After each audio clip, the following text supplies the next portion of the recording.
Ladies and gentlemen, welcome to Taking On Sports Podcast. As always, this is a podcast made by the fans for the fans. We're here from you guys, the fans. We got a packed show today. MLB free agency is running wild. We got the NFL, obviously. Let's hop right into that. That's pretty much going to book up the whole show right there. Seth Barrett, welcome. Seth is the only one with the team walking away victorious this week. Every week. Yeah, pretty good. Pretty good. Yeah. By the way, continuing our conversation before we started, Vance, you are playing Seth this week. I altered the schedule to where you play each other, even though it doesn't matter. Going down. No, it doesn't matter. He's going down. It doesn't matter. He's going down. There you go. All right. Hey, let's roll right in. We're going to start off with baseball because free agency. Favorite topic. Barrett's favorite topic. Barrett is the biggest baseball nut we have on the show. Go Yankees. Let's roll right into it. We're going to go with that's relevant.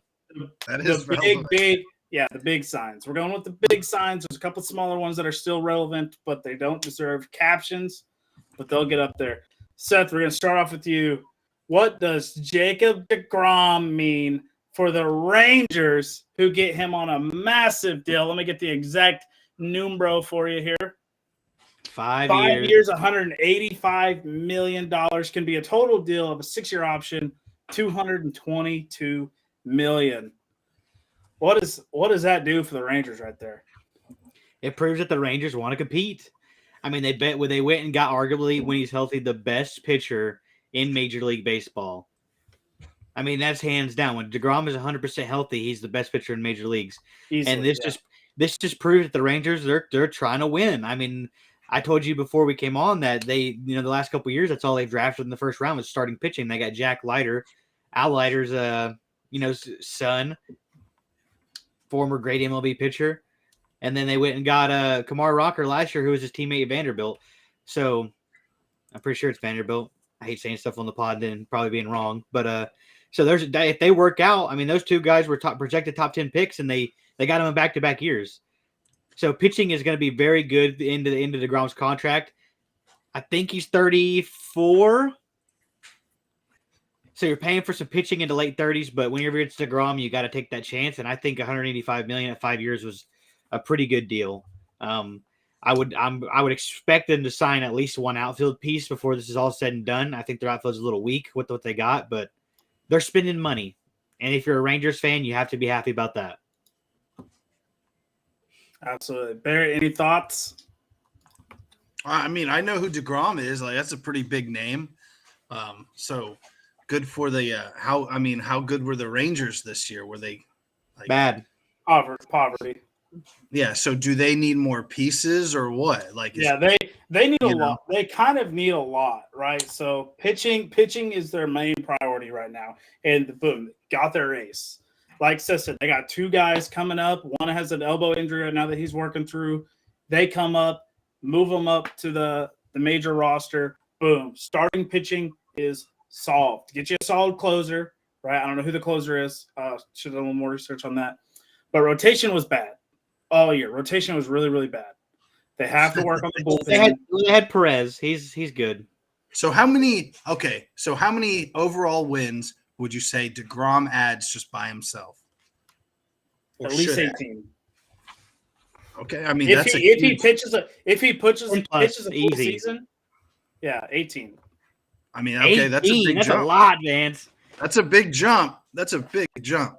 That's a lot. That is a lot too. I mean, well, it's like he doesn't get credit for like all 18, but it's like if he can pitch, go 4 innings, start you off early. Yeah, I would pay deGrom 5 years at 185 million. I would 4 innings. If I'm any franchise, I'm throwing the money. Like besides the Yanks, who are kind of full up with 3 players at $300+ million a year or $300+ million contracts. They couldn't do it, but there's no salary cap though, right? Yeah, but it depends how much the owner wants to spend. And it's like you're already paying Garrett Cole a boatload of money. You got Giancarlo on a boatload of money. You just brought Rizzo back on like $22 million a year. There is a tax. Yeah. Hmm. So I don't know. Jacob deGrom to me is worth this money. He's swaying my fandom from north to south. Looks like I live in Oklahoma, so it's hard to go to Red Sox games. I'll tell you, up in Boston, it's easy to go 4 hours south and catch a Rangers game. You're right. You're right. So it's like, and deGrom's been one of my favorite pitchers I've been watching for years. I'd gladly go. I mean, Clayton Kershaw is my number one favorite pitcher that I love watching. deGrom is right up there. So I'll easily be making a couple trips to Texas this year to catch a couple games. Where did he come from? Wasn't he on the Mets? Yeah, he was on the Mets. Yeah, a couple injury past 2 years, kind of riddled with injuries. They're expecting him to come back healthy.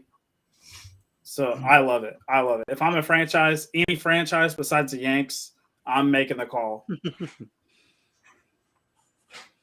Like, so switch your fan base is Sean David Ballard wants to know if you're going to be leaving the Saints fan base too. I am not leaving the Saints fan base because not this year. Next year when we suck it up again and we get Caleb Williams, oh, baby. Or we can snag Max Duggan out of the second or third this year. Woo! Listen, hey, this is a weird NFL year. Fans are jumping ship just like, college kids are going into the transfer portal, man. Well, it's like this year I have an AFC team to root for, the Finns, obviously, and then I have an NFC team to root for because my team's already they're not mathematically eliminated, but they're eliminated. I'll be rooting for the Cowboys or the Eagles because Jalen Hurts obviously. That lost Monday night. We got Brady. As my dad texted me, this is all he said. He said, "Guess you got Brady'd, huh?" Yeah. And then he didn't respond after that. He just went to bed. Wow. Old man. He knows. But all right, we'll move on to another huge signing that I think will just help a team out. So the Mets lose deGrom. Turn around and get Cy Young winner Justin Verlander. This is a comparable replacement for deGrom, right? You past 2 years you weren't getting very much production out of deGrom due to injuries. I think he pitched more AAA than he did Major League last year. Could be wrong on that, but I think the inning wise was kind of like right there side by side with each other. Verlander's coming off arguably one of his best years, and I forget how old Verlander is. It's like 40 something, 39. Right? 39, yeah. Justin Verlander's right there. They get him on 2 years. He's coming off a Cy Young. I think the Mets got a home run right here. I'm not saying it's going to help them, bolster them deep into the playoffs because, right, starting pitchers like this good for anywhere from 10 to 15 wins. So why didn't they pay deGrom again? He just wanted to go somewhere else? deGrom wanted free agent. Yeah, he's a free agent. How long was he with the Mets for? It didn't seem like he was there that long. Or was he there the whole time? Whole career, I'm pretty sure. Oh, damn. Unless he got traded as a prospect. I know he was there for a long time. Wanted to bounce, huh? I mean, yeah. Probably, like I said, I think he's Jacob deGrom, Mets his whole career from 2014 to 2022. Damn. The Verlander he was a lifer at the Mets. The Verlander signing was an absolute must for a team that is losing as much pitching as the Mets have. I mean, they lost Jacob deGrom, arguably the best pitcher in the MLB when he's healthy, and they lost Taijuan Walker, who is a pretty good pitcher himself. He goes to the Phillies. I watched Frank the Tank from Barstool loves the Mets. That's my Mets info right there. Every time I go to watch that dude, but yeah. He has such random fandom. Random. No, he likes the New York teams, but he likes the Dolphins because Dan Marino. Fair. Like Barrett's like random fandom. He lives in Oklahoma. Dolphins fucking fan. Well, no, I mean, I'm not saying I'm not. I'm just saying he is too.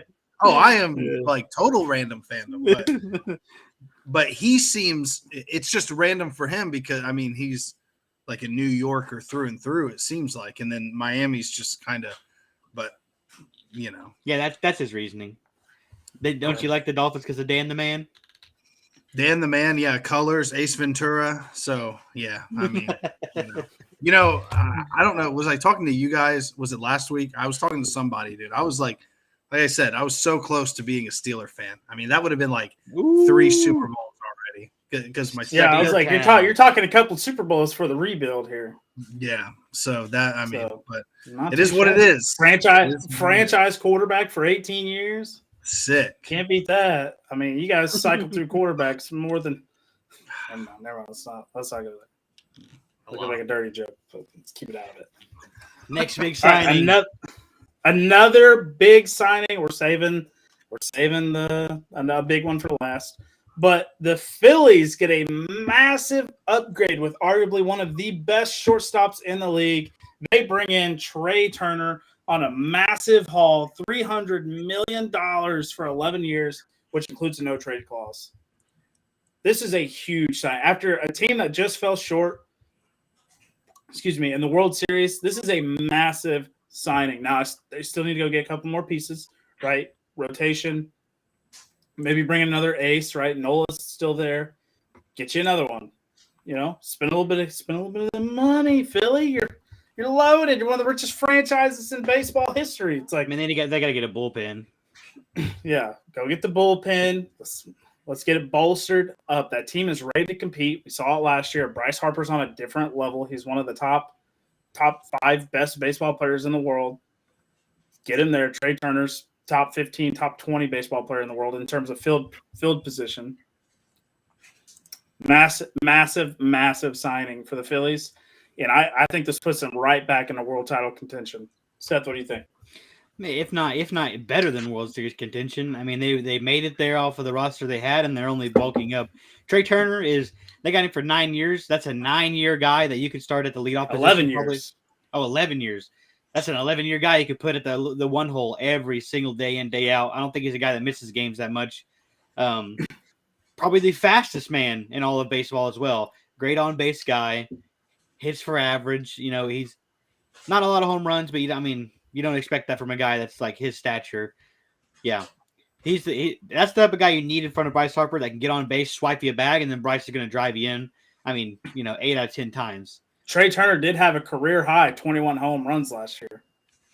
Yeah, that's not like so he's getting, but it's also a career high for strikeouts for him. Oh nope, 2018 was his career high for strikeouts, but he was up there, 131 strikeouts, still pretty solid at 652 at bats. I mean, it's a pretty solid ratio, 298 average. Can't really beat that. Yeah, but see, I don't think Trey Turner didn't bat. I would assume Trey Turner's leadoff, right, with how fast he is. I don't think Trey Turner led off that much in Los Angeles. I think it was Mookie. Yeah, Mookie led off quite a bit. Trey was a slap-down guy, man. So if you put Trey Turner, which back where I would assume is like his preferred hitting position, I think he'll be better. I think the strikeouts go down and the on-base percentage goes up for Trey Turner being in Philly. Yep. Playoffs included, he played 160 games last year. Jeez. Yeah, he's an everyday guy. He's an everyday guy. The second highest of his career, where he played 162 in 2018. But that was another Nationals playoff run as well. Yeah, he's basically an everyday guy. I mean, It's a good signing. The Phillies came out of nowhere almost, I think, at the end. That's a lot of money, but once again, that's another team that is willing to spend, thinking they are 1 or 2 pieces away. That definitely puts them there. Barry, you got any thoughts? Closing thoughts? I mean, that's good. Good for the Phillies, man. Nick Lamb, where you at, dude? Where's Nick Lamb at? He was chatting it up, sending some text messages, trying to get us hyped up about the Phillies signing Trey Turner. It's like, woo, go Phillies, huh? Right? Like the only person I really pay attention to on the Phillies is Bryce Harper. It's because he's my favorite player in the league right now. But hey, dude, JT Realmuto, dude. Yeah, he's there. But it's like the only one It's like, come on. When we tune into Phillies games, first person we're looking for on the box score is Bryce. Yeah, that's true. Dude's electric. All right, we got the last or a couple other big signings. I'll read through them before we get to this next one. Cody Bellinger signs the Chicago Cubs 1 year, $17.5 million. Seth, what are your thoughts on that one? Being a Cubs fan, kind of make it or prove it kind of deal for him. It's 100% to make it or prove it year, and it's also just a move by the Cubs to get ass in seats. I mean, Bellinger was your 2019 NL MVP, I'm pretty sure. Yep. Something happened with the swing, is what everybody's saying. You know, he's been working on it, and if he comes in and he hits 300 and then 40 nukes, I mean, he's going to get a big contract somewhere else. I'm honestly surprised he got 15. So that's quite a bit for a guy that did what he did and wasn't really a player for the Dodgers last year, coming off his worst season ever. I mean, $15 million for a prove it year, that's pretty good. That's why I think it's a PR stunt for the Cubs. Let's get Cody Bellinger in. A little excitement. Yeah. I mean, they basically paid $17 million for an absolute diamond Gold Glove, but let's call him a Diamond Glove because he's one of the elite outfielders in the league. Absolute gem in the outfield for a 230 hitter, maybe 220 hitter at max. This is absolute prove it year for Belly.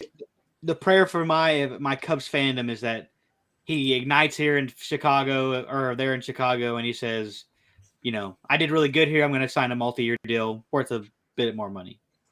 Yep. Hopefully he sticks around. All right, another Cubs news.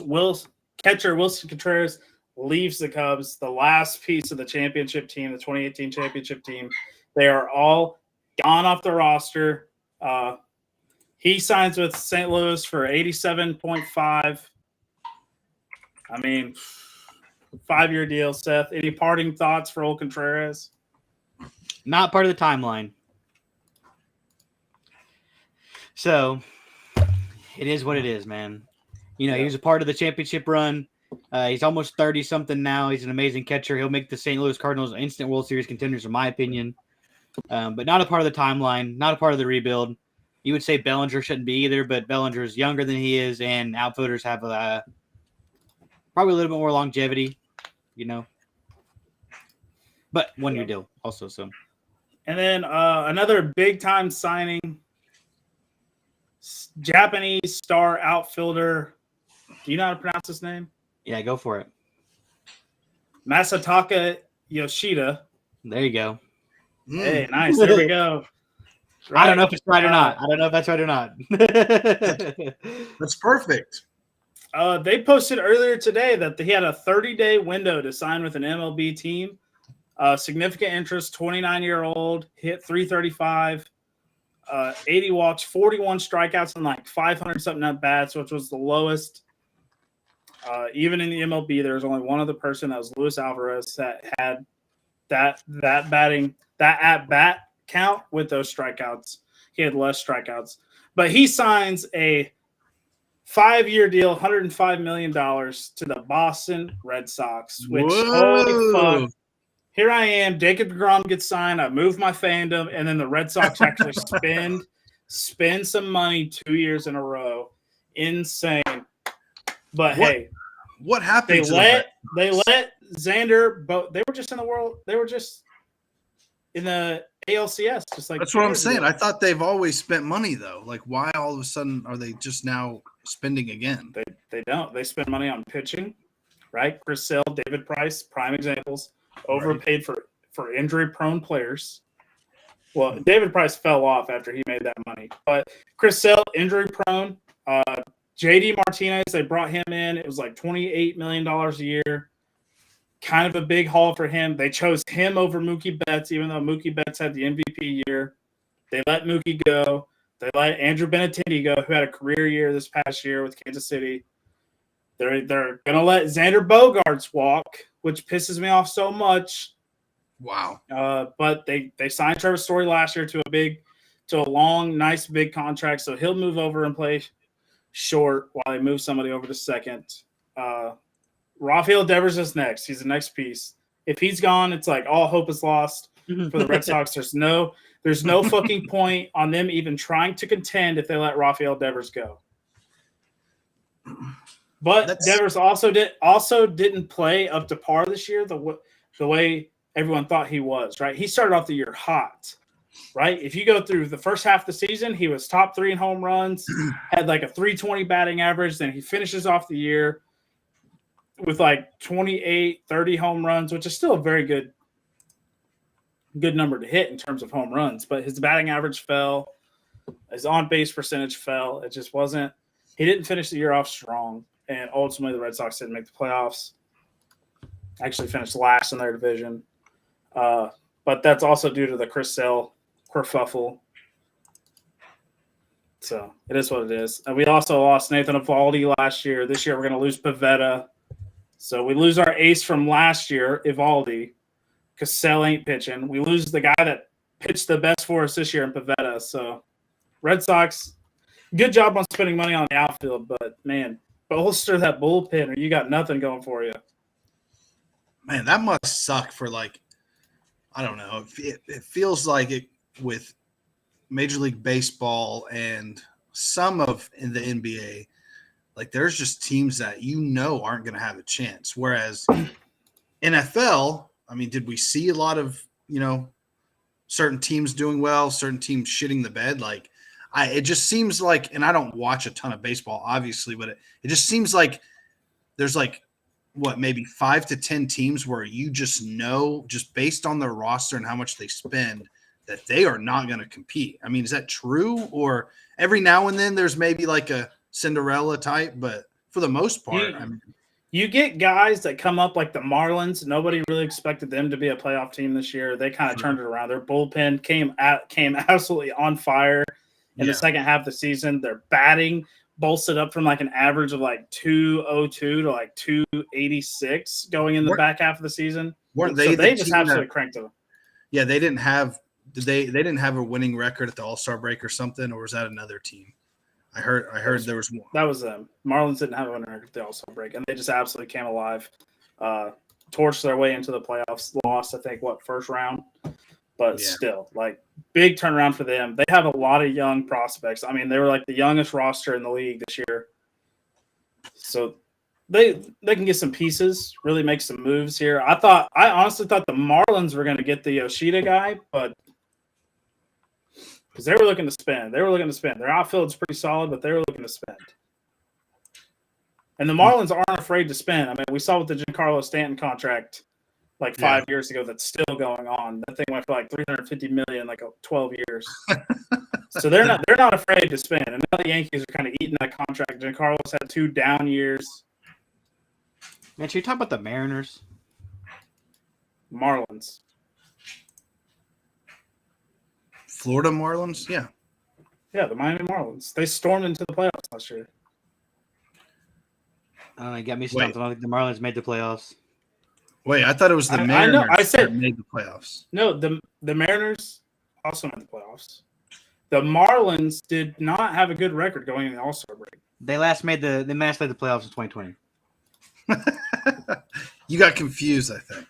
But yes, Stanton came from the Miami Marlins, yes. But it was the Mariners who weren't really supposed to do well, just to, dot all They got J-Rod. Dot all the I's and cross the T's there.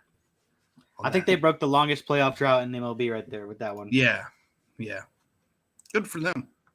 I think I was talking about the Mariners. They get confusing. They're both fucking. I went hard on the Marlins right there too. All right, but we'll roll into the last big baseball signing. Then we'll roll into football where we shine. All hail, Aaron Judge. All hail, or all rise. All rise. All rise. Aaron Judge signs 9 years, $360 million, $40 million a year. The Yankees had to make a last minute, this little pump up that contract a little bit more, fluff the numbers a little bit, because I think it was pretty much a done deal with him and the Giants. And then the Yankees come in and probably stack on another $10 million a year, and he inked that contract as fast as he could.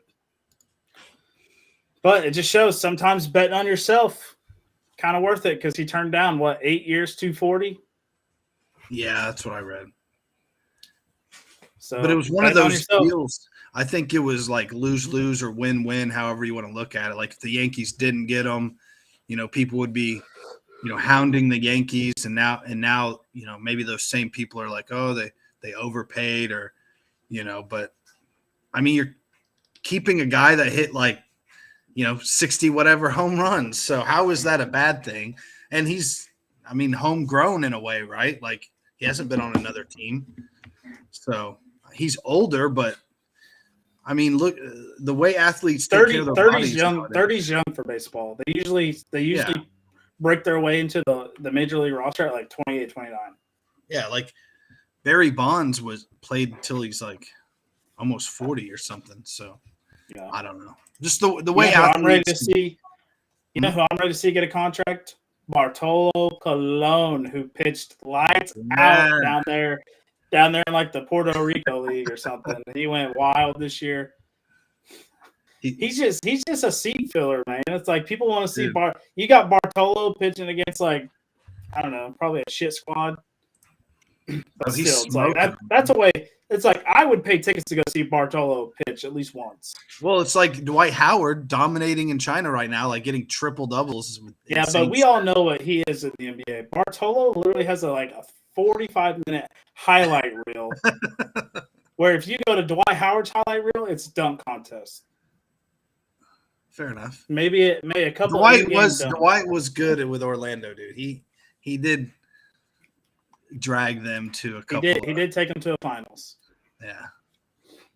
But yeah, and all failed. Seth, what are your thoughts on the Aaron Judge sign? I think it's gonna flop. Whoa. I agree. What a hater! I 100% agree. Look how many big contracts there have been in the MLB that have flopped lately. Somebody was putting all of them on there. True.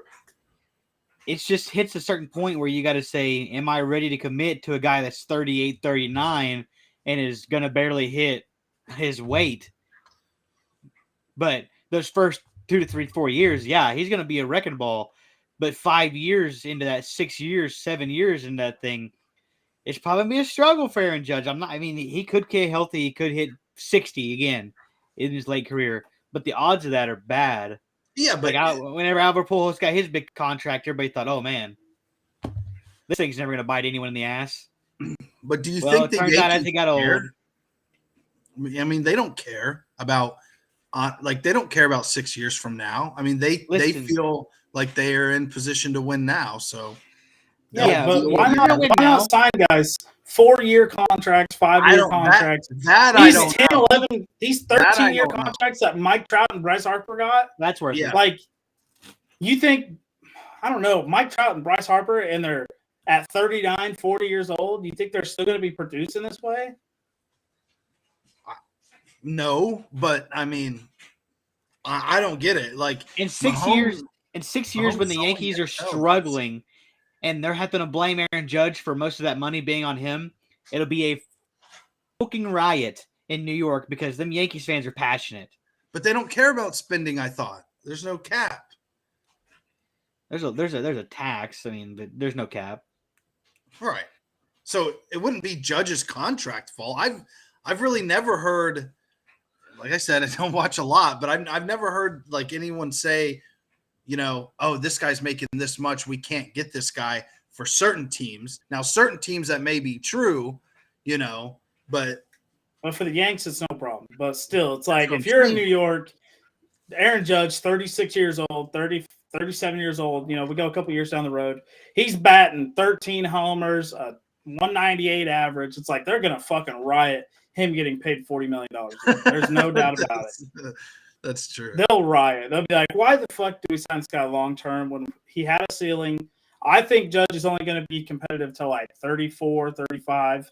I could be way wrong because I don't think Bryce Harper and Mike Trout are going to be those guys at the age of 38 and 39. I could be completely way wrong. There have been numerous accounts of players well into their late 30s, into their 40s, still bombing and getting gold gloves. But it seems less and less likely as time goes on. We've seen it with the NFL. We're now seeing it flip with the NBA, right? We didn't see guys really play past 34 in the NBA. Now we're seeing guys play till 38 in the NBA and still be competitive. So it's flipping with the NBA. But baseball and football, it's always kind of been, football, guys back in the day used to play till they were 40. You don't get that now. Jerry Rice played till he was like 41. You don't get that now. Emmitt Smith played till 38, something like that. You don't get that now. Running backs played till they're 28 to 32, done. Baseball players, they have longevity, but it seems like back in the day, they were still good going into those golden years, right? 35 to 44 kind of seemed to be the average. Like Randy Johnson pitched till he's like 46, I think. Some weird number like that, and still had like a great year in age 44. Like won a Cy Young at like 44. I don't know the exact year. But it's like I think it's going to flip the way the NBA did. Like baseball is going to flip, NFL flipped, and now basketball flipped the opposite way where guys are playing longer. Same with hockey. I mean, hockey players don't play until they're crazy old anymore like they used to. So, but we don't know jack shit about hockey, so let's just get off of that topic. Yeah, dude. I mean, I couldn't tell you a goddamn thing about hockey, honestly. Go Sharks. Yeah. All right, Barrett, you have some explaining to do this week as we roll into the NFL. We're going to go into the B list. Ooh. And you kind of need to explain this thing a little bit, huh? Run us through it, and then we'll ask you to explain. Okay. Well, Bills fell off the B list, right? From a deserved loss from the Vikings, a close loss.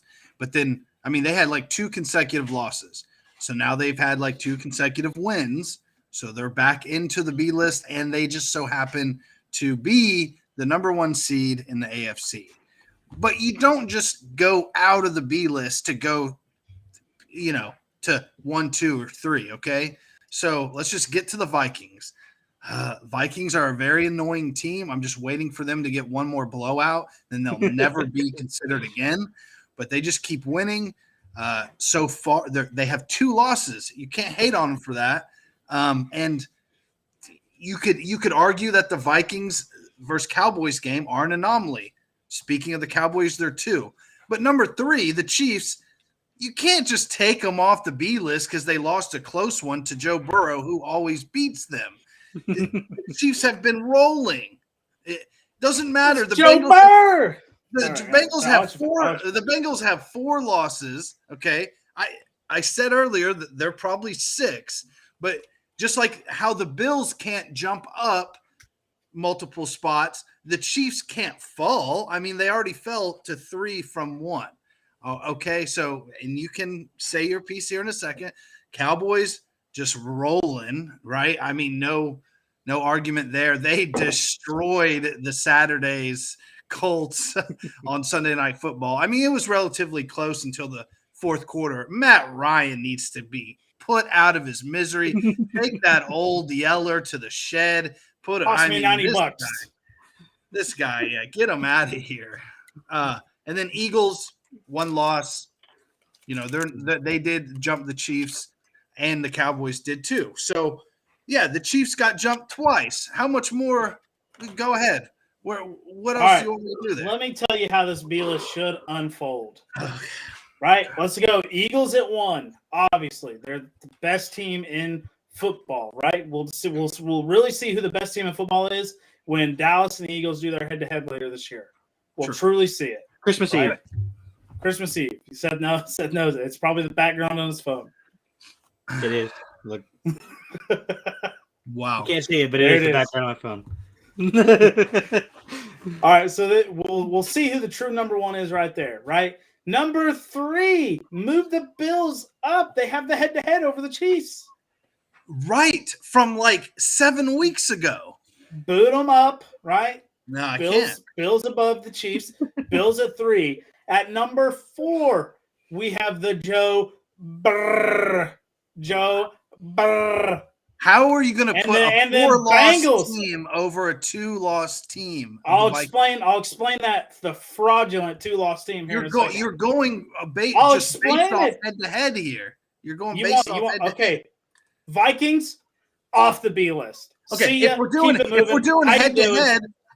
head to head, I'll put the Colts, who beat the Chiefs, number 3 here. You got to go based off record and head to head, right? That's what I'm doing.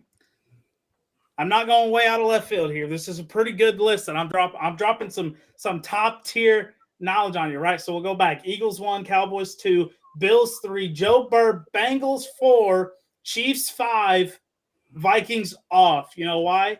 That 2-loss team plus 10-point differential. You ever go back in history? Go back in any 10-2 team in NFL history. That point differential 24 plus. Okay. The only team ever to have a plus 10-point differential besides the 11-0 Steelers, which we all knew to be fucking frauds. Okay, they were frauds. I agree. All right. So are the Vikings. Get them off the B list. Move Joe Burrow in, baby. Okay. They'll probably be in next week. We will see. They'll be in. Seth, what are your thoughts here? Real quick. Love the Cowboys at 2. Let's go. Love it. All right, Barrett, go handle your biz. Barrett will be RB, folks. Little bathroom troubles. No big. Oh, you don't have to throw him out like that. Dude, I said the other day I had to leave to take a shit. So I was like, I literally backed myself out because it's like, I got to go. All right, we're going to kick him off the screen here. I'll see when he comes back, and we'll get him back in here. But what else did I have? Oh, man, we had a college game for literally 4 Barrett. All right, we'll do NFL pick'ems. We'll get him in here. All right, Seth, we'll do NFL. Wait, he wants to talk about I was gonna say pull up Pro Bowl voting, but yeah, I think Barry wants to talk about that because who's in the top 5. I don't pay attention to the Pro Bowl, but we're gonna go look at Pro Bowl voting, fans. You're gonna love that. How do you even find Pro Bowl voting? No idea how to even find the Pro Bowl voting. What do you mean? Just type in Pro Bowl voting, I guess, right? NFL Pro. Top NFL Pro Bowl vote getters. All right, here we go. 2023 Pro Bowl League. Oh my God! Come on. We're gonna put this on the board. All right, here we go, folks. Let me zoom it in for you here.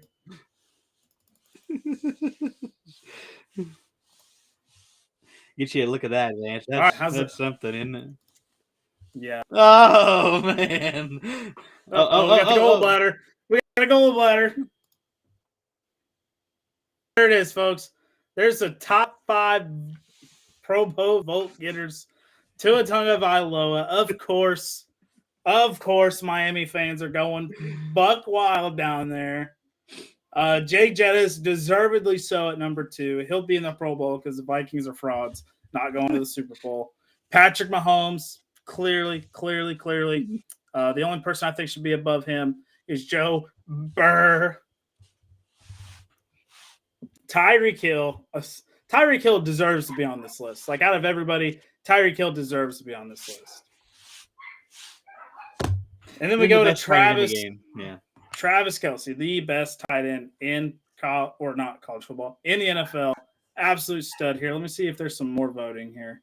Yep, there is. All right. We'll roll into golly. Here's the AFC and NFC leaders, right? Tua would be starting quarterback. Jalen Hurts would be the starting quarterback on the other side. Derrick Henry, Saquon, Alec Ingold. Come on, man. Alec Ingold. How is Alec Ingold on this list?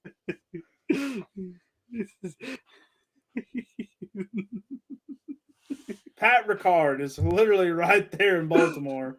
And we got freaking Alec Ingold on this list. Come on, folks. Fins fans, get it together.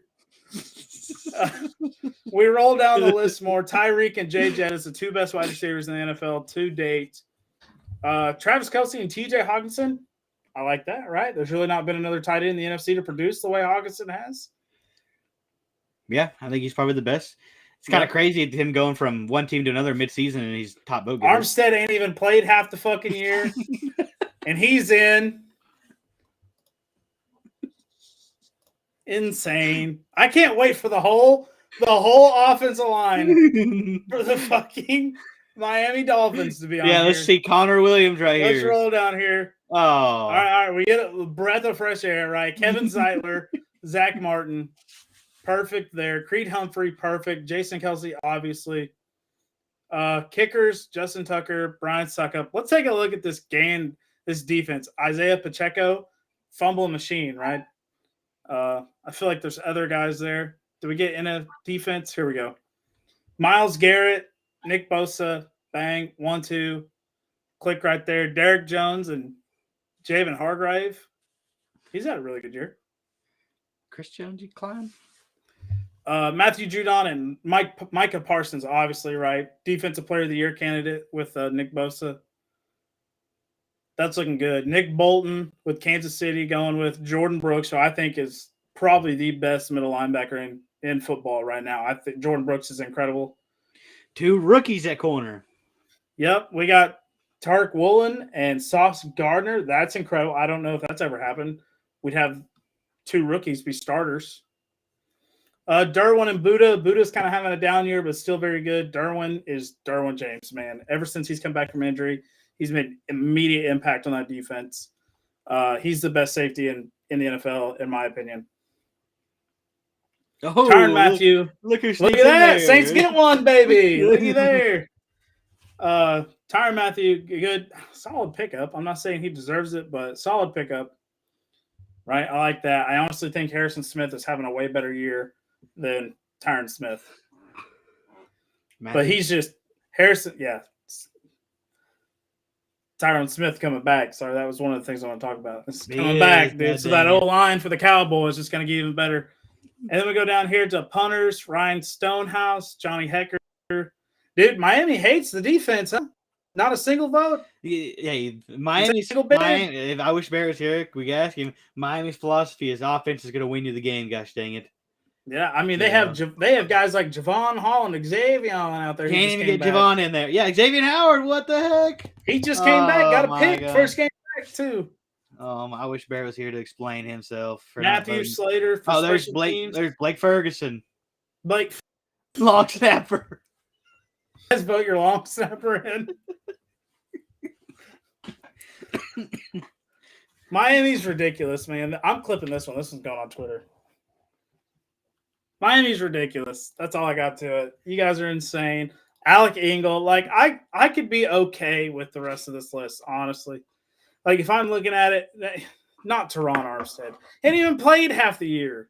I think he played every game up until this last one. No, he's been out consistently. Alec Engel, though, like come on. I'm surprised Miami didn't get a running back in here. No, they've used too many. Wild. I'm not saying Tua doesn't deserve to be the starter, but, I mean, if you go to the AFC and look at 3 quarterbacks that are literally better than him, Mahomes, Allen, Joe Burr. Oh, he beat Josh Allen. Can't really deny that one. But, all right, hopefully Barrett's squeaking in here soon.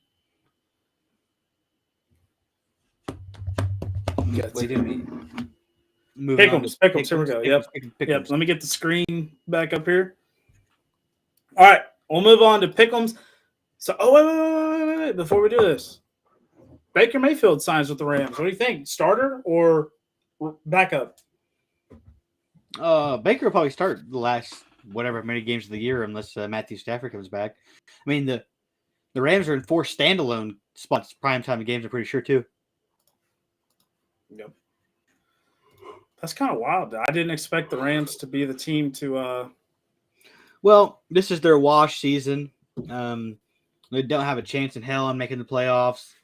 So, maybe this says something about Matt Stafford's injury and maybe their concerns moving forward. I don't really know, but Matt Stafford could retire. Maybe you're looking for that cheaper starter that could probably win you some games. I mean, yeah, because Baker's not going to boast a big contract this offseason. If you're Baker, though, this is where you got to make something happen. I know your roster's not that good and the team's down bad, but you got to. Oof. Yeah, you got to make something happen if you're Baker. Like there he is. I mean, he's going to get gold slander. What the hell?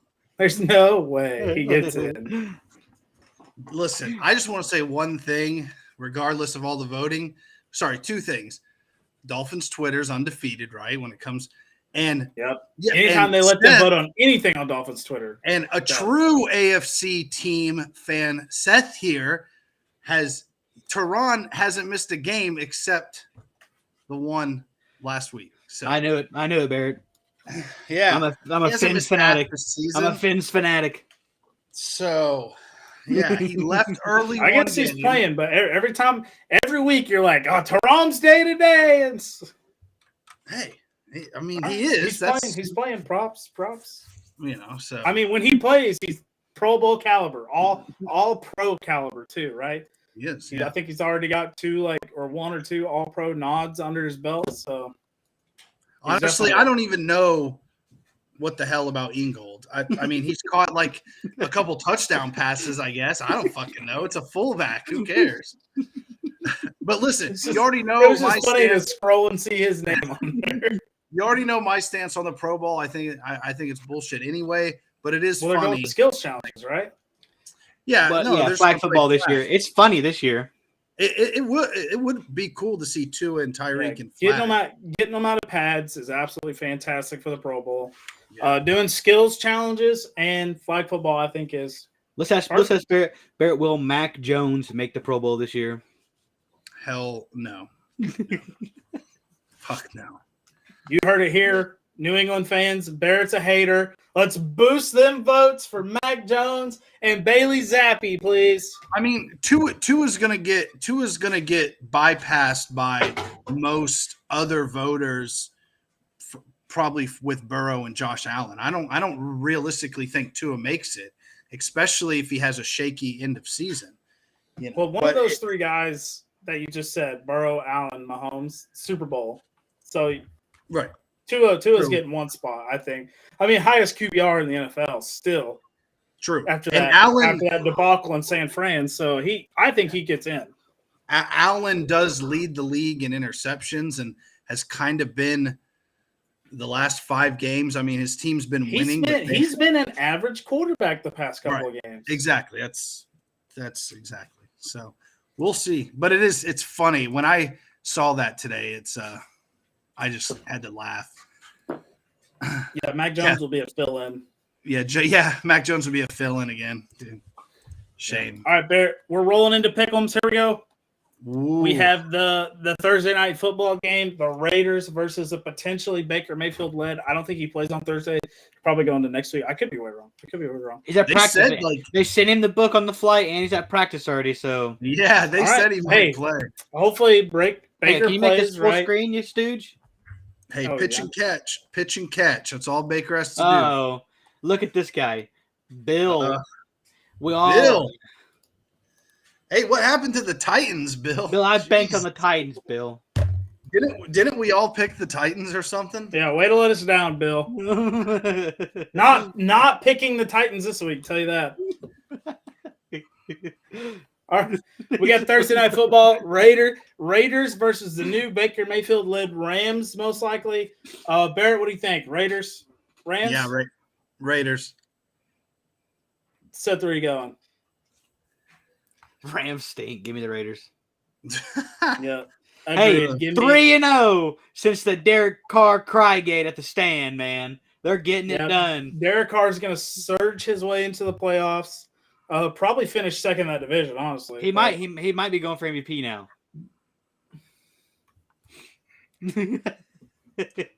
No, just joking. Lock it in. Yep. Give me the Raiders as well. Rams are poverty. Even with Baker Mayfield, I don't think he makes them. He may get one win with them, but that's it. He really needs the ball out though, but he's not. No wide receivers. I mean, he's throwing to Skorionic and Van Jefferson. Like that dude on TikTok goes, who?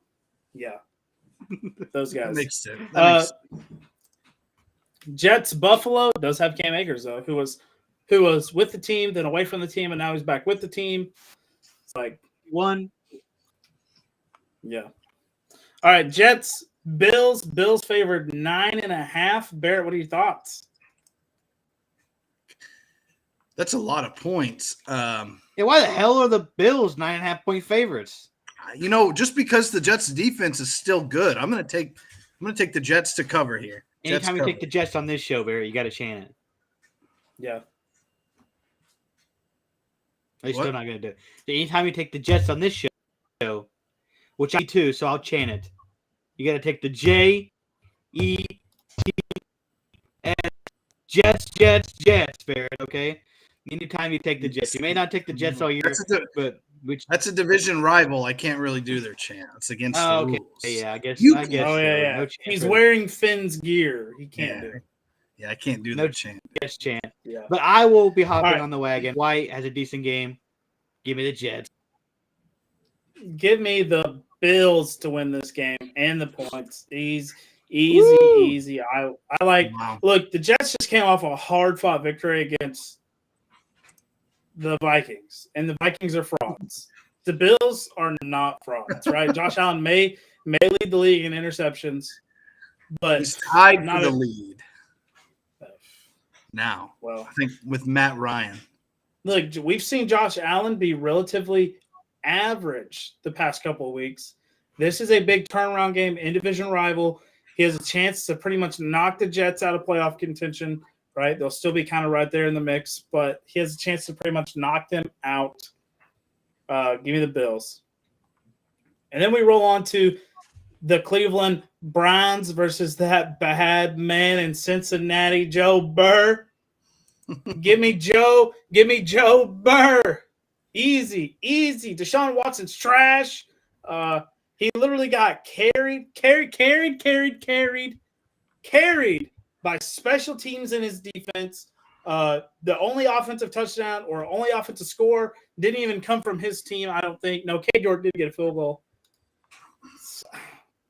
Browns, Deshaun is next season. Not me, Bill. I picked next season. Win. Seth, what do you think? Browns or Joe Burr? I might have said that. Yeah, they both said it, by the way. Bill Johnson says that you Stooges pick the Colts to win the division. Clowns. Give me the Bengals. I think Joe Mixon will be back this week, even though P-Ron's been holding the fort down like crazy. Yeah, he has. Yeah, the Browns are dead. This is basically the put away for the division right here, and they should easily handle Deshaun Watson and the Brownies. Barry, what do you think? They taking down Brownie the Elf, or he won't be there unless Deshaun Watson has a coming out party. Nah, give me the Bengals. Wild. The Texans versus the Cowboys in the biggest line, like the biggest point spread. It's been adjusted to 16.5 now, but still the biggest point spread we've seen in 2 seasons in the NFL. Give me the boys, right? Davis Mills is coming back. Trayvon Diggs probably going to snatch him up 2 picks. Probably give up a tud to Brandon Cooks, but still 2 picks. And then Mike Parsons, probably looking at 3. Well, he'll go the opposite side. He's not going against. Well, he might go against Larry Tunsil. He's kind of out to prove something. Larry Tunsil, a legend in Dolphins. Give the boys. Barrett, what do you think? Okay, the only reason I'm picking Texans to cover is because we have the fabled, the rare double trap game, back-to-back trap games. I think the boys are overlooking Texans, and then they have the Jags next. So this is 2 trap games combined, and I just think Dallas wants the Eagles so fucking bad. I just think they're gonna kind of let off the gas. I just don't think they'll beat them by 17 points. And like they could, but I just don't think it happens. Cowboys to win, but I just don't think they beat them by 17. Boom. Interesting. All right, Seth, break it down for us. Why do the Cowboys cover? This is going to be a slaughter in Dallas. You already seen it twice this year where we fucking beat down the Vikings by 37 points. Bill's got you covering by exactly 1 point. Yeah, Bill knows what he's talking about. That's what I'm talking about. 16 and a half is nothing for Dallas. I mean, yeah, it was a tight one, but it's not how you start, it's how you finish. And the defense came alive. Yeah, oh my God. This is one of those ones where you're just like, give me every Cowboys players over probably because, CeeDee Lamb's that dude. So give me the Cowboys at home. And can I just step in here and say that Shady McCoy, LaShawn dipshit McCoy, is the worst table fucking sports analyst there ever was. I'm just throwing that in there. Mad Dog Russo's No. pretty up there. This dude is a straight ass stooge, okay? And same with Kendrick Perkins. Like they're both all up there. We could talk about it after the fact, but he's on Fox, I'm pretty sure, on one of those early shows. And this, oh God, this dude.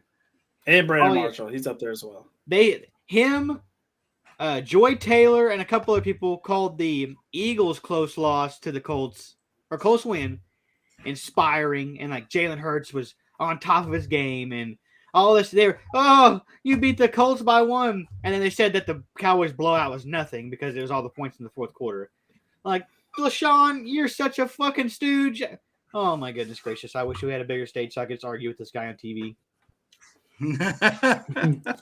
All right, the Vikings versus Detroit. Detroit is favored 2.5. Vegas knows something that I know, and that's the Vikings are frauds. Interdivision rival. The Detroit Lions coming off a massive win over the Jaguars in terms of, Jaguars, Lions records and previous years. Massive win over the Jaguars. Give me the Lions to win this football game. Bear, what do you think? Yeah, I think this is the last time we see the Minnesota Skull Vikings on the B list. So they will lose to the Lions and never return. Seth, what do you think?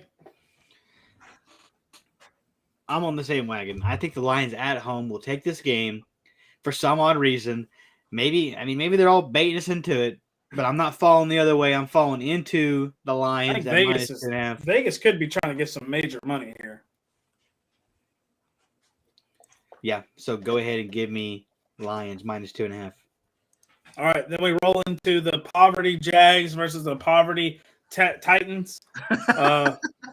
Jesus. Give me the Jaguars to win this game because they're currently on a win one, lose one lose one streak, and it's now time to win one and then lose one next week against the Cowboys. So give me the Jags to win this week. Titans drop 2 in a row. Seth, what do you think? No, give me the Titans. This is a bounce back game for them. Jags look pretty good one week, and then they look crappy the next. The old Duval down there. I got the hat on backwards for a reason, Bill. That's true, Bill. It's on backwards for a reason. I think Derrick Henry has a big game versus the Jags. Christian Kirk kind of carrying me a little bit in fantasy, so keep doing your thing. But, give me the Titans -3.5 at home. Where are you going? Oh, yeah, I'm definitely taking the Titans here. I think Derrick Henry's going to have a bounce-back game. He had a kind of quiet game last week, but, they were getting pounded by the Eagles. So, Derrick Henry, Titans, Ryan Tannehill, bounce-back game. Sorry, Trevor, you're not getting this one. Yeah, 250, I like that. All right, Eagles versus the New York Football Giants. Eagles favored 7. Is this the trap game for the Eagles? No. I don't know, dude. I just don't see them finishing the year as a one-loss squad. Obviously, they have the Cowboys. I don't see them finishing as a 2-loss squad either, man. I see them dropping one. And I'm going to call it. I'm going to call a split with the Giants this week because they play them later this year. They're going to lose this one, take home the end one. Well, you know what? Give me the Eagles. They play the Giants last. They'll sit everybody. Give me the Eagles this one. They lose the next one. Give me the Eagles. Barrett, what do you think? Listen, I said the Giants were pretenders a while ago. They are 1-3-1 in their last 5 games.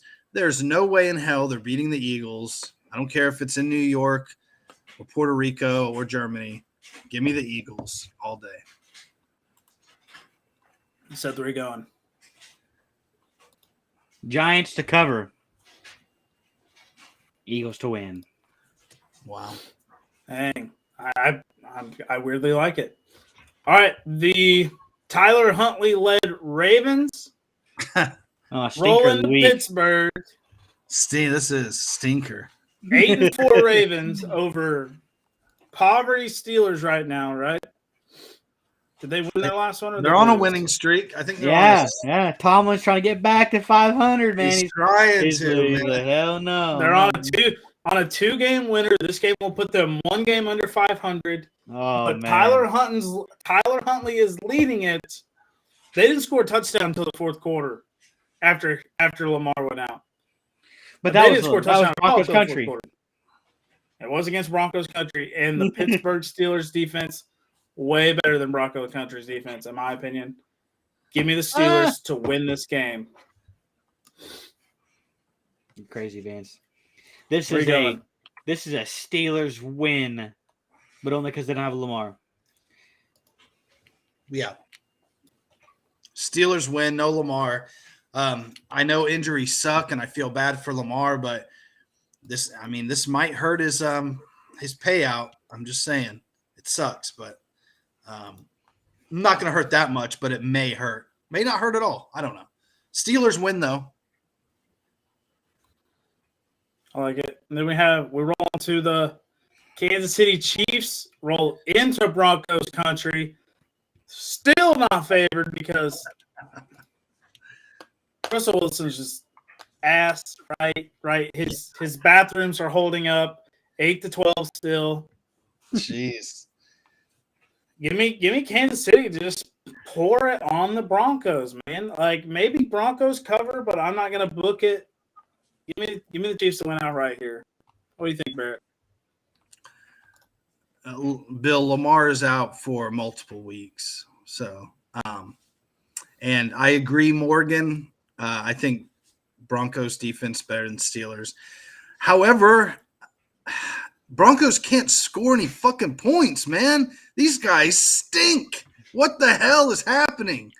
So give me the Chiefs to cover because the Broncos won't score more than 10 points. And no matter how good the Broncos defense, you're not holding Mahomes under 10 points or whatever. So, it's a big line for a good defense, but I'm still rolling with the Chiefs to cover. All right, yeah. Broncos defense is better than the Steelers by quite a bit. But I think big time game like this where you back up quarterback, expect this team to just kind of come at Tyler Huntley. That's where I'm going. Seth, what do you think about Broncos Chiefs? I think the Chiefs easily cover. Cortland Sutton is going to be out for the Broncos, so not a whole lot of options here for Russell Wilson. Using Latavius Murray as the every down back, basically. Give me my homie. This is probably his MVP game right here versus a good defense. Lock it in. All right, Bucks versus the 49ers. Brock Purdy is leading the way. Tom Brady historically great against rookies. Give me the Bucks to win, even though I hate to say it. Bucks to win. What do you think, Seth?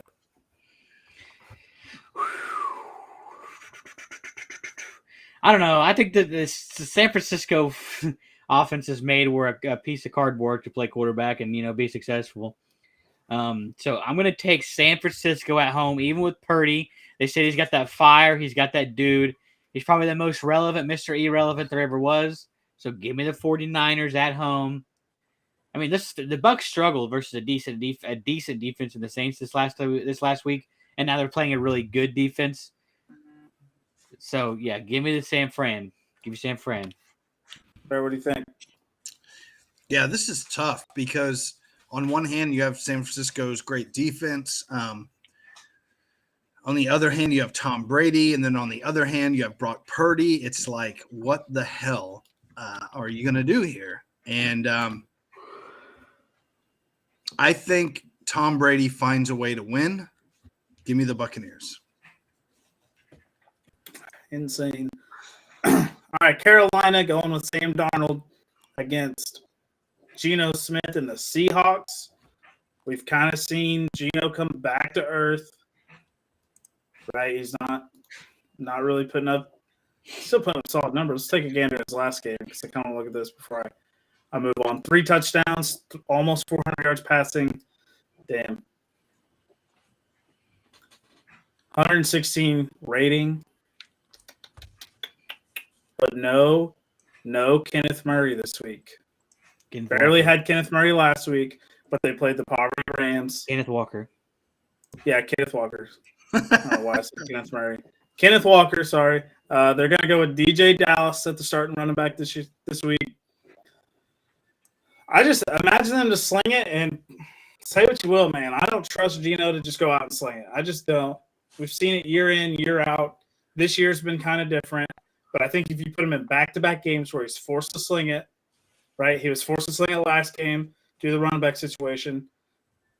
DK and Tyler Lockett both had incredible games, 1 touchdown, 120 apiece. I just don't think back-to-back games he can go out and just sling the crap out of this ball. So I like Seahawks to win, but I like Carolina to cover. Man, this is a fucking Seahawks blowout if I've ever seen one. Hey, Bear, what are you thinking? Yeah, I mean, I got to go with Seahawks. I think DK and Tyler Lockett's going to just have great days. Feast on that secondary. Oh, yeah. All right, Barrett, Miami Dolphins coming off an L, going against the Chargers. Miami favored 3 in LA. Huge time zone difference. Yeah. Well, they've already been there because they were at San Francisco. So, do you think they even leave California? They didn't leave. No, they didn't. They're staying at UCLA's facilities. Good, because they're garbage. Yeah. UCLA, not Miami. Right. All right. That changes my opinion drastically of this game now. I thought they might – it wouldn't have made sense for them to leave and come back. The fact that they stayed makes it a huge, huge difference in my opinion. I like Miami to win this game outright. Sunday Night Football got flexed in, right? Yep. This is a flex game. This is flexed in. One of 3 straight primetime games for the Dolphins. The country's really going to figure out who they are. I mean, so if you count Christmas Day. We're going to see if Tua is prime time or if he's just a left-handed Kirkins. Yeah. Yeah. You're right. All right. Tua versus Herbert. What are you thinking about this game, right? Number Tua 5 versus Herbert. Went what? What? Overall did 5? Yeah. Yeah. And Herbert went what? 6. Bang, 5 versus 6. Here we go. It's getting me a little juiced up, man. That time zone thing is a big deal in my opinion. What do you think, Seth? This is a Miami winner. I think Tua comes out with a chip on his shoulder with Herbie. Herbie getting the talk all these years, and here comes Tua, and he's finally getting the talk. But people are still doubting Tua as the guy over Herbert. I think McDaniel lets Tua prove why he is the dude. Give me Tua 300 plus with 2 touchdowns and a Dolphins win.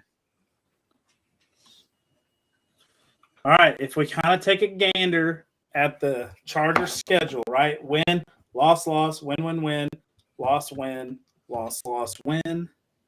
I'm going back-to-back L's here. I like Miami to take this one home. The time zone thing, I'm telling you, that's what swayed me. If Miami flew home and came back, I was going LA all day, but the fact that they stayed in LA, I love it. Give me Miami to take this victory home. Barrett, which way you ride? You going Chargers, right? Yeah. No, I don't. Just that I think it'll be a close game. Both defenses are kind of shaky, but I think it's kind of weird to say this, but it's going to come down to quarterback play. And I've seen Justin Herbert have some bad games in a row. He's been pretty up and down this year. This is Tua's first bad game that he's had versus the Niners, and they almost won. So against the number one defense, I just don't think Tua's – I don't think he's going to have two back-to-back bad games. If he does and they lose, then the narrative starts to shift back. Is Tua actually elite? Is he not the guy, but like, what are you doing? I mean, this is big-time football down the stretch. Can he prove the haters wrong? He's already proved that he can win, that he's first in a bunch of statistical categories, but now you have to win on prime time down the stretch. You're not going to get a lot of favorable weather games left, right? You got to go at New England. You got to go at Buffalo. You got to take advantage of this weather, take advantage of a mediocre 6-6 team. Sorry, Carl. But they have to win this. So I got to take Miami here. Nice game, 62 degrees outside. The over-under is 51.5. Shootout. That's what they're guessing here. Shootout. For sure. I like it. This is going to be the game of the week, in my opinion. I honestly don't see a better game on the board than this one right here. That's why I got flexed in. I don't even know why they flexed it in. What? Who got flexed out? Cowboys? No, Russell Wilson. Yeah, they should have time. Listen, Mahomes' draw is so big. However, the Broncos have sucked so bad that Mahomes can't even save. Mahomes is suffering because of the Broncos now. Fact. I mean, it really is. Listen. After Miami takes a throttling last week, I mean, they get put into prime. What are you talking get put about? Into prime time. Are you joking me? They got put in a blender last week, Barrett. And they get to be on Christmas. It was a one-score game late. It was a one-score game late until a fumble for a touchdown happened. Look, listen. Anytime I scroll through Miami Twitter, they're always comparing teams, being like, well, this team beat poverty, this guy, backup quarterback, this guy. No, guys, listen, I agree with that. If we go based on Miami Twitter, you guys lost to backup quarterback Brock Purdy, Mr. Irrelevant, 262 picks. And I agree with that. And you do have Dolphin fans that are like, you can't think that, an NFL quarterback that got drafted is bad. You can't think Skylar Thompson. If you think Skylar Thompson is good, whatever, why can't Brock? Why can't Brock Purdy be good? You can't have both. You can't say, Cater Kohu, an undrafted, second school type guy. Like, Miami can't have the only good guys that are late round draft picks or that are undrafted. Okay. Other teams do their homework and get players too. So, there are extremists of Dolphins Twitter, but there are also realists. And the realism of the game is Tua was off. It was on Tua. And Brock Purdy played a good game. Like, he is a guy. It's not like you can't expect to just beat every backup quarterback. And, it was – listen, Tua still put up almost 300 yards, 2 touchdowns on the best defense. So it is what it is. You can't win them all. You just can't win them all. So it's whatever. I was just out of all the losses you need to take, hey, at least we didn't lose to Jimmy G. See, I was not even mad, really, because it wasn't Jimmy G. I would have been more pissed if it was fucking Jimmy G. This Jimmy G slander is just like unheard of, man. It is ridiculous that you guys this should prove that game last week should prove the point that I've been trying to make to you all year long. Facts. Hey, facts. It doesn't. I'll go back and pull up a video of when the draft finished I said that Brock Purdy was going to be a guy. No, that's fine. That's the fine. system is so set up for a quarterback to just plug and play in that 49ers. Like I said, a fucking 2x4 plank could play quarterback back there and hand it off to Christian McCaffrey and dump it off to Deebo Samuel. I mean, come on, man. I don't think they took one deep shot down the field versus Miami. They really didn't, dude. I promise you. I watched the whole game. There was a couple, I swear to God. And then I don't want to make excuses, but the game-changing play was the play before Tua's first pick. Raheem Mostert had a 20-yard run to the 14-yard line of the Niners, and there was a very questionable holding call. Seriously, it was. And it get called. Next play, Jeff Wilson falls down. Tua interception. Miami was down by 6 at that point.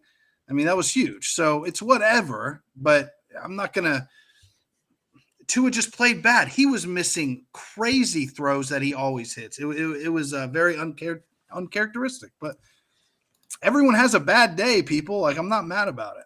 I'm really not. All right, then we move on to the last game of the week.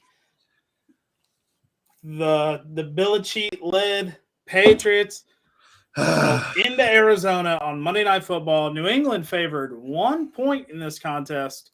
Barrett, what are your thoughts here? Belichick pulling this one out? Putting the Cardinals down for good? Can